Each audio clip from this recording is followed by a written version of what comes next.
BBC News political editor Laura Kuenssberg suffered a furious backlash from Brexiteers on Monday morning as she claimed mobile charges could surge for Britons travelling to the EU post-Brexit. The BBC political editor claimed Britons could be faced with higher mobile charges when travelling to the EU post-Brexit. Among other bloc benefits, the UK could be excluded from comes January 1.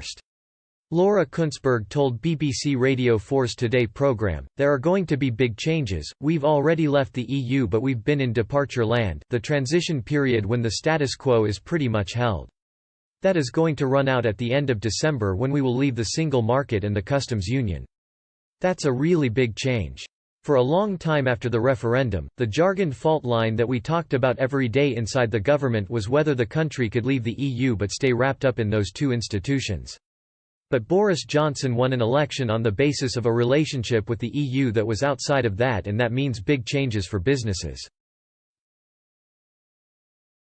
A lot of them are frustrated that it isn't clear enough what that new world will look like.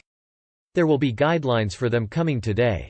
But likely changes for all of us too. Your mobile phones might be pretty different next year if you message a friend from a beach if you escape somewhere in Europe on holiday. The statement was promptly lambasted by Brexiteers on Twitter who criticised the BBC editor for her doom-mongering assessment. Right-wing website Guido Fox owner Paul Staines wrote, "Mobile roaming EU canard from BBC Laura Kuenssberg on #R4 Today, no network is planning to raise charges after Brexit. Would be suicidal for market share." Others questioned the Radio 4 hosts for failing to challenge Ms. Kuenssberg's statement. One listener wrote, "Why doesn't BBC Radio 4 Today challenge Remainer propaganda points?"